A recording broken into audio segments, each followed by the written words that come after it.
Now I want to show you a real desecration. An Israeli picture glorifying in the stripping of Palestinian prisoners, proudly displaying an Israeli flag in the foreground. Swords into plowshares, lo emot rabbah. Swords into plowshares, lo emot rabbah. Hello, my name is Stanley Heller. Welcome to the Struggle Video News. I want to talk about something ridiculous: the immense amount of corporate news coverage for a trivial event. It took place in New Haven at the same time as a march against the Gaza genocide. Someone from the march left it and did this.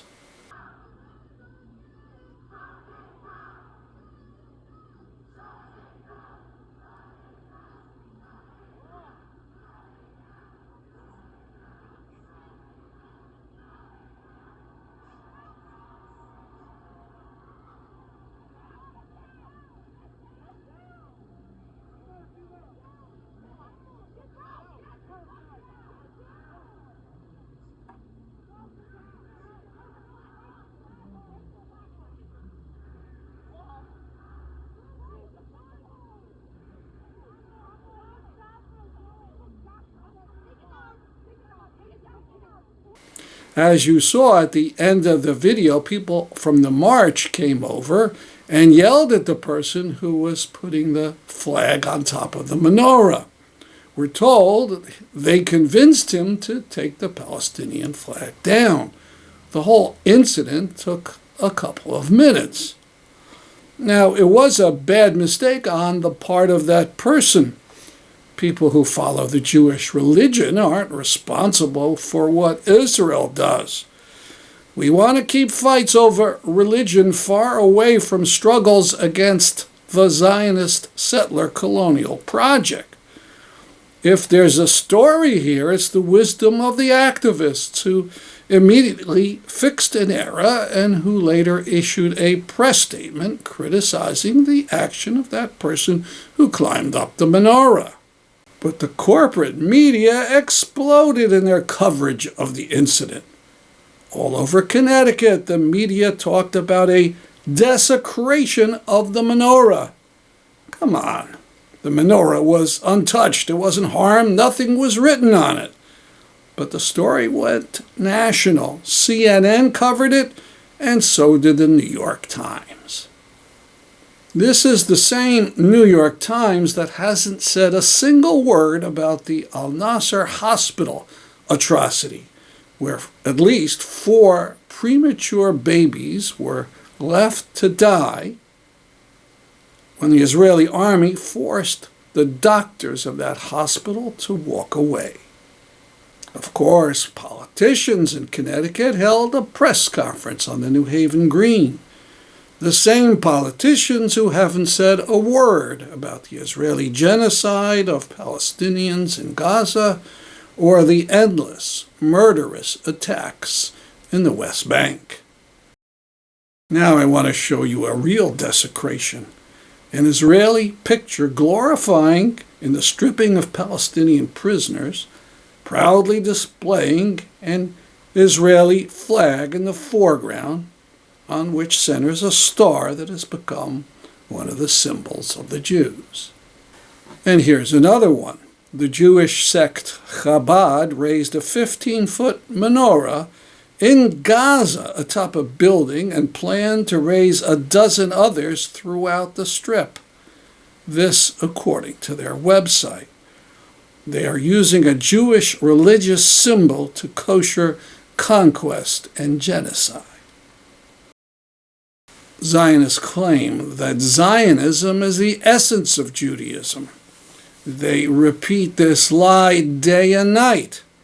No wonder some are confused and think Israeli army and settler crimes whenever they see a Jewish religious symbol. Now, coverage of a fine protest event led by Yale Jews in front of the president's house of Yale University.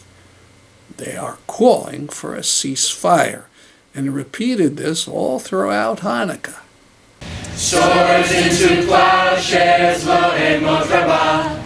Swords into plowshares, lo emot rabbah. V'nihiyeh she'ez shatul almayim, lo. Hi everyone, thank you for joining us for the 5th night. I'm standing outside of Peter Salovey's house. And also Hanukkah. Or actually, we're going to light the menorah. So Miriam and Josie are going to lead us.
Walk beside me and be my friend, and together we will walk in the way of Hashem.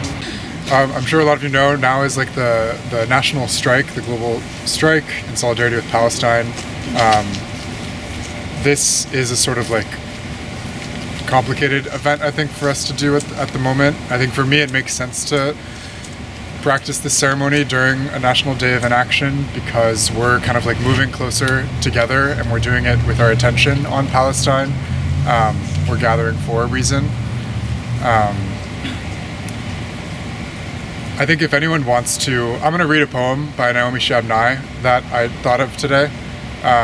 But I'd also love to invite other people to like share either like news they've heard or just like things that they are thinking about with regard to the genocide in Palestine. I'll start with the poem and then open the floor.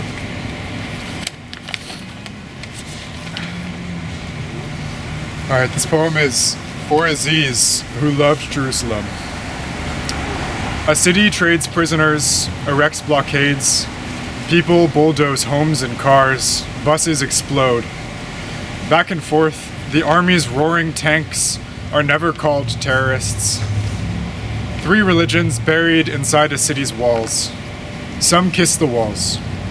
Some walk beside them, emptied of belief. My father dies with 2 languages tucked inside his head. Now we will never learn Arabic. For half a century, we lived in mighty proximity to the resonant underpinnings, consonants, and vowels. Now, a 7-pound box of ashes. After many months, we still have not scattered or buried them.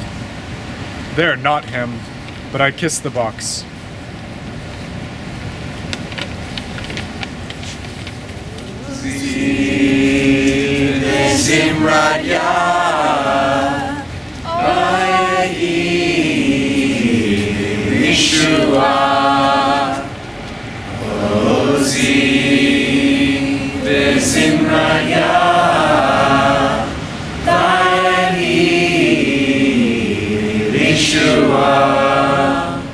My name is Shelley. I'm from Jewish Voice for Peace. Shelley, thank you for coming. Yeah. So I'd like to read a poem. It's actually an excerpt of a poem by the Puerto Rican Jewish poet Aurora Levins Morales. And it's an excerpt from Red Sea. We cannot cross until we carry each other, all of us refugees, all of us prophets. No more taking turns on history's wheel, trying to collect old debts no one can pay. The sea will not open up that way. This time, that country is what we promise each other. Our rage pressed cheek to cheek, until tears flood the space between, until there are no enemies left. Because this time, no one will be left to drown. And all of us must be chosen. This time, it's all of us or none. Thank you. We shall not be moved. We shall not be moved, just like a tree that's planted by the water.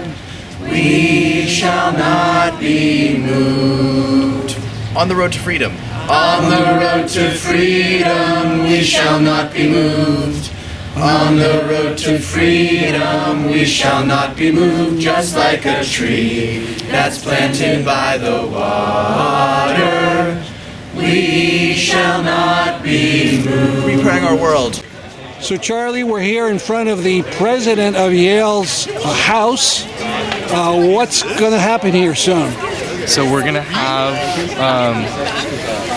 we've got a bunch of students here for the Jews for Ceasefire Now action. We're going to, we're celebrating Hanukkah, and especially in this time where, with the war going on, we're basically calling for a ceasefire, and we're sort of, the story of Hanukkah, we feel connects to what's happening right now, where, there's people who are living in Gaza who have, no electricity, very little food and water, and they're hoping and they're praying that something will change, and we feel like, it's our job to be in solidarity with them right now. And why in front of the president of Yale? What does Yale as an institution have to do with all this? Well, there's a couple of things. First of all, Yale is invested in weapons manufacturing. So one of our demands as an organization is for Yale to divest from weapons manufacturing. And then another thing is that we really take seriously the importance of community during this time and gathering together in song and in prayer. So, as you can see, there's a lot of people who have been showing up every night to kind of be in solidarity with one another. So, as much as this is about a call for a ceasefire, it's also about community on Yale's campus, and particularly Jewish community in this time. Here's another protest. The president of the American Federation of Teachers, Randi Weingarten, notorious for her refusal to condemn Israeli actions, was interrupted during one of her speeches by a group of teachers and other unionists.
By the way, we're continuing the petition campaign to get the AFT to support an Israeli teacher fired for expressing sympathy with Palestinians.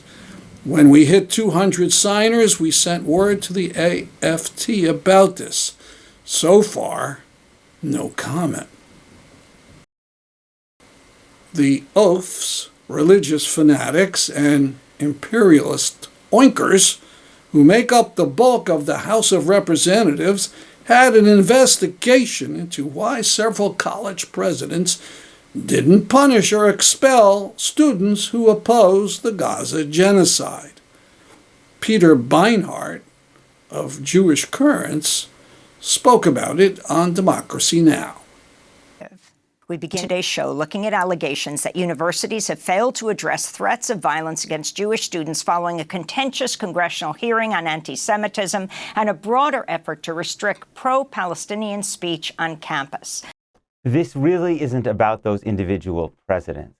It's about the fact that given the extraordinary slaughter that's happening in Gaza, there is a movement on college campuses and across America for a ceasefire and to end American complicity in that slaughter.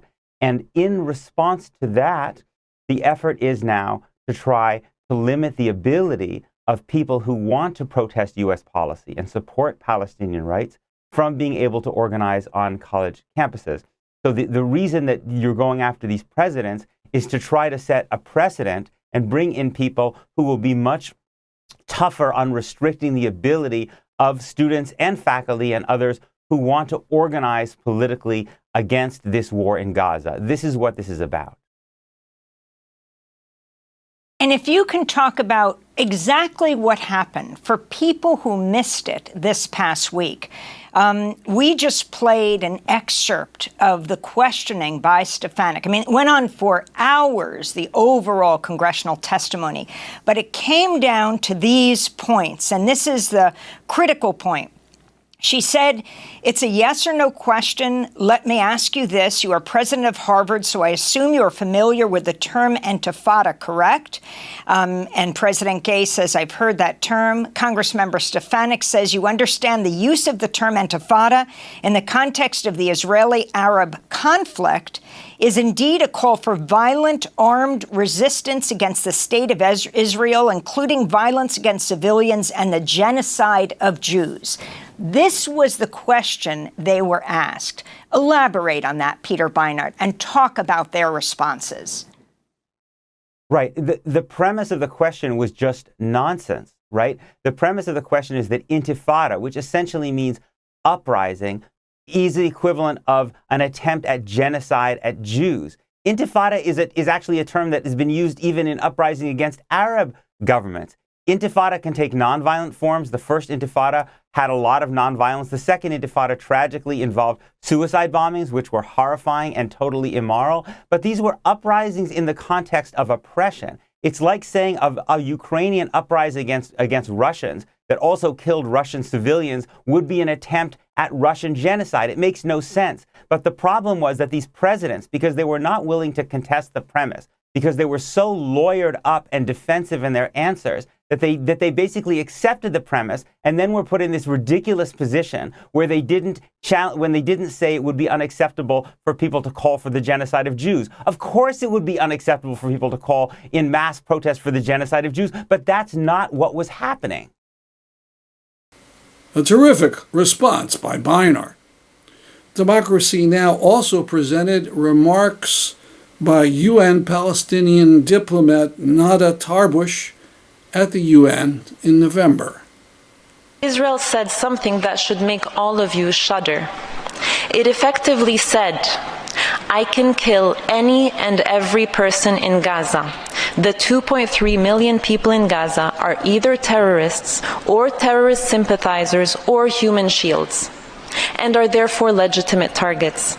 Every person, according to Israel, falls into one of these three categories: a child, a journalist, a doctor, a UN staff, a newborn baby in an incubator. And so, according to Israel, it can kill them and then have the audacity to come to this room and tell the world with a straight face, we are acting in accordance with international law. The death of each of the over 11,350 people killed over the past month, be it children, journalists, UN staff, the sick, the elderly, according to Israel, was justified. Think about that for a moment and let it give you pause. Anyone espousing this warped logic has no shred of humanity, no sense of morality, and no knowledge of legality. But guess what?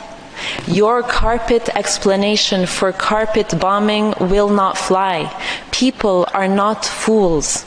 The people in this room are seasoned diplomats who are well-read, have a knowledge of history, and many of whom have seen your government make the same arguments during your 6 previous military aggressions on Gaza in the past 15 years.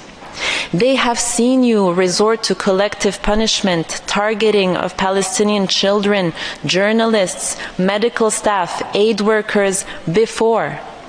They have seen you forcibly transfer our communities, colonize our lands, demolish our homes, and evict families from their own properties since the 7th of October and for the 75 years that preceded it. That was Palestinian UN diplomat Nada Tarbush. You may have heard about the crazy number of Palestinian journalists killed by IDF forces. The number is well over 60, surpassing the number of journalists killed in the entire 15-year Vietnam War. This is the bureau chief of Al Jazeera, Wael Dadou. مرحبا. أهلا وسهلا مراحب. احكي لي شو أسوأ لحظة مرت بالحرب عليك؟ والله سؤال صعب. الإجابة عليه في ظل الحرب، هذه الحرب المجنونة، من الصعب أنه تختاري لحظات، ولكن يبقى اللحظات الأصعب دائما هو أن يصبح الصحفي بدل أن يكون يبحث عن الخبر يصبح هو الخبر، وبدل أن يستحوذ على الصورة ويحصل عليها يصبح هو الصورة وعناوين الأخبار. هذا الأمر يتعلق بأصعب أنواع الألم التي يمكن أن يكابدها ويتجرعها أي شخص فضلا عن كونه صحفي، وهي آلام الفقد. آلام الفقد هي آلام موجعة جدا جدا جدا، والكل يعني بات يعرف ما الذي حصل معي من استهداف الأسرة، استشهاد 14 شخص من أفراد عائلتي، من بينهم زوجتي بالتأكيد وابني الذي كان يهيئ نفسه ليكون صحفيا ناطقا باللغة الإنجليزية، وابنتي شام، وبالتأكيد حفيدي آدم. وهذا الأمر يعني هو يعني طبيعي إنه الإنسان ربما لا يستطيع التعبير بشكل جيد عن هذه المشاعر، باعتبار أنها تمسه من الداخل، وهذا الأمر صعب أن يترجم بالكلمات، صعب جدا أن يترجم بالكلمات. ومع ذلك مطلوب منا كصحفيين إنه إحنا نواصل عملنا كأن شيئا لم يحدث.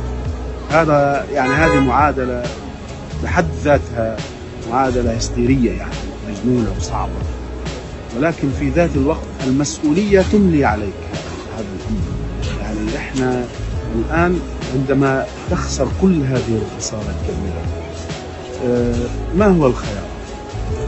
ممكن أن تأخذ خيارا آخر غير الذي لجأت إليه أنا واتخذته وكان قرارا حاسما. يمكن أن تلوذ إلى أي منزل مع من تبقى من أفراد الأسرة وكانوا مصابين، ويمكن أن تداهمك قذيفة جديدة وتصبح أيضا مع بقية الأسرة ما بين شهيد وجريح، وهذا أمر لا يليق بنا كصحفيين ولا كفلسطينيين.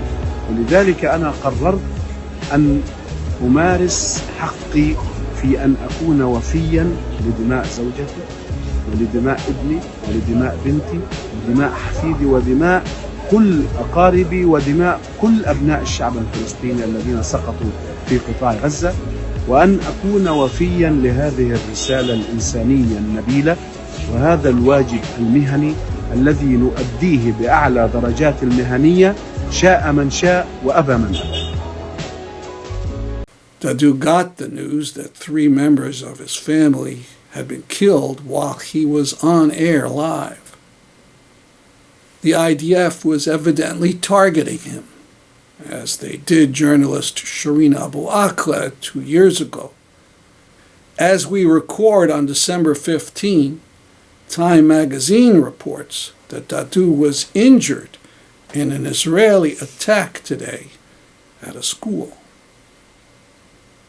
Imagine an airstrike at a school. The IDF shoots at everything, and it becomes normal. Another journalist, Russian Jewish Masha Gessen, who writes for The New Yorker, won the prestigious Hannah Arendt Award, and it was to receive it today in Bremen, Germany, in a big ceremony. However, she wrote an article about Gaza in which she compared what was going on to the treatment of Jewish ghettos in Nazi-occupied Europe as the ghettos were being liquidated. 2 major sponsors of the event pulled out, and though the award will be given, it will be done at a much smaller venue. It is very, very difficult to do any solidarity work with Palestinians in Germany. The authorities will not have it.